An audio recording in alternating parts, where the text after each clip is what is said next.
Once there was a lad named John, and he used to go to sleep always and everywhere. One day he came to an inn where some farmers were feeding their horses, so he crept into the cart, lay down on the straw, and went to sleep. When the farmers had driven some distance, they noticed John asleep in the cart. They thought, "What are we to do with him? We have a beer cask here. We'll put him in it and leave him in the forest." So they shut him in the cask, and off they drove. John went on sleeping in the cask for a long time. Suddenly he woke up and found himself in the cask, but he did not know how he had got into it, neither did he know where he was.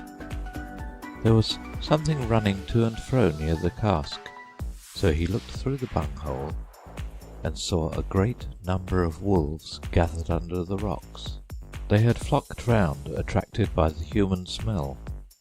One of the wolves pushed his tail through the hole, and Sleepy John began to think that the hour of his death was approaching. But he wound the wolf's tail round his hand. The wolf was terrified, and dragging the cask after him, he ran after the rest of the wolves, who set off in all directions. Their terror grew greater and greater as the cask bumped after them.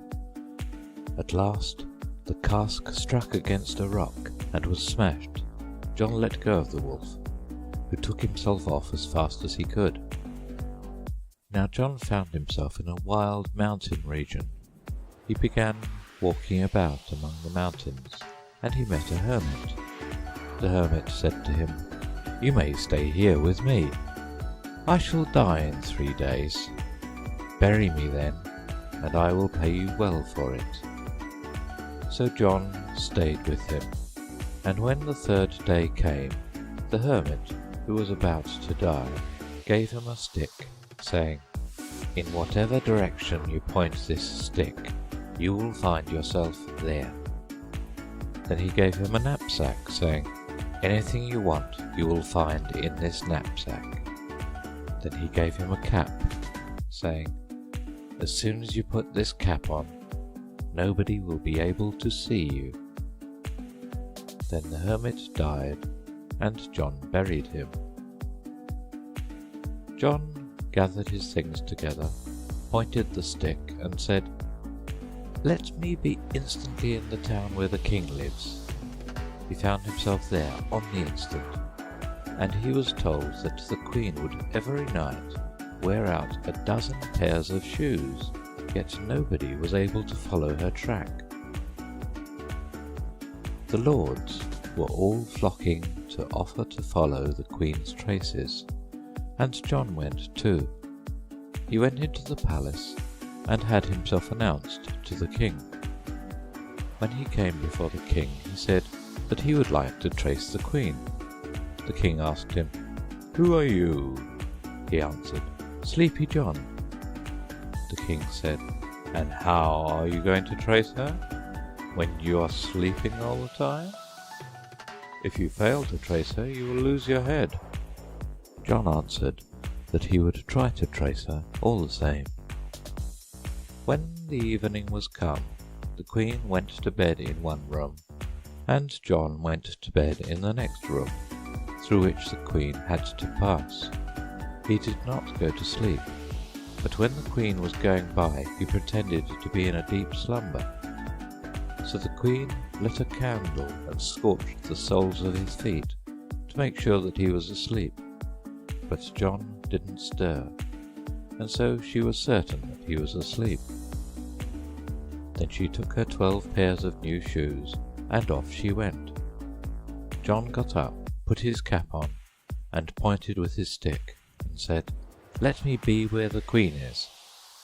Now when the queen came to a certain rock, the earth opened before her, and 2 dragons came to meet her. They took her on their backs and carried her as far as the lead forest. Then John said, "Let me be where the queen is," and instantly he was in the lead forest. So he broke off a twig for a proof, and put it in his knapsack.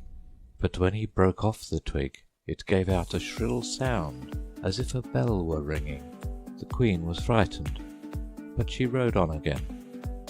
John pointed with his stick and said, "Let me be where the queen is," and instantly he was in the tin forest.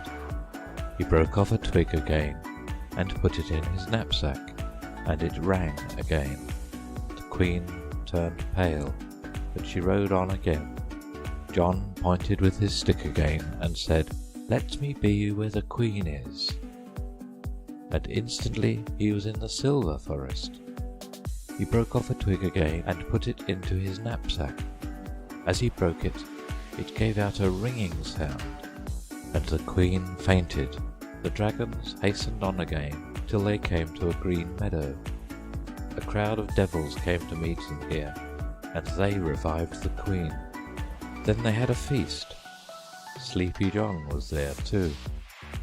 The cook was not at home that day, so John sat down in his place, and as he had his cap on, nobody could see him. They put aside a part of the food for the cook, but John ate it all. They were all surprised to see all the food they put aside disappearing. They couldn't make out what was happening, but they didn't care very much. And when the banquet was at an end, the devils began to dance with the queen, and they kept on dancing until the queen had worn out all her shoes. When her shoes were worn out, those two dragons took her on their backs again, and brought her to the place where the earth had opened before her. John said, "Let me be where the queen is." By this time she was walking on the earth again, and he followed her. When they came near the palace, he went ahead of the queen and went to bed. And as the queen was going in, she saw him sleeping, and so she went to her own room and lay down and slept. In the morning the lords gathered together, and the king asked whether any of them had tracked the queen. But none of them could say yes. So he summoned Sleepy John before him. John said, "Gracious Lord King, I did indeed track her, and I know that she used up those 12 pairs of shoes upon the green meadows in hell." The queen stood forth at once, and John took from his knapsack the leaden twig and said, "The queen was carried by 2 dragons towards hell, and she came to the leaden forest. There I broke off this twig, and the queen was frightened." The king said, "That's no good. You might have made the twig yourself."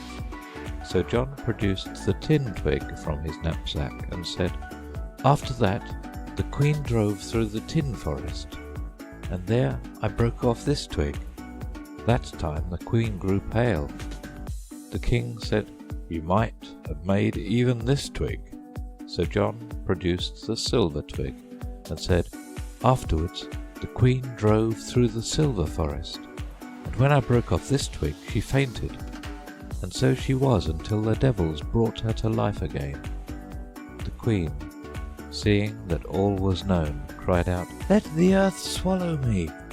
and she was swallowed by the earth. Sleepy John got the half of the kingdom, and when the king died, the other half too.